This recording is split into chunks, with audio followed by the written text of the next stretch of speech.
Círculo Industrial.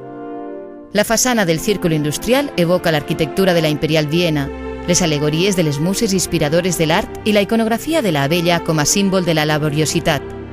La seva façana tan elegant va ser concebuda en estil secession, amb els balcons de ferro forjat, els cercles ornamentats amb penjolls i les corones i plaques que el caracteritzen. És des de 1904 seu de la institució creada per a la burgesia industrial alcoiana que va encarregar aquest edifici a l'arquitecte Timoteu Briet. L'interior supera, potser, la ja vella façana. Posseeix àmplies i belles dependències on s'entremesclen els estils secession, art nouveau i art déco. En destaca molt especialment el saló llarg, amb finestrals espectaculars amb vistes al vell jardí neoclàssic, i el saló rotonda, que acull diverses activitats socials, culturals i artístiques. Amaga en les seues entranyes una gruta artificial construïda en un gest de clar gust romàntic.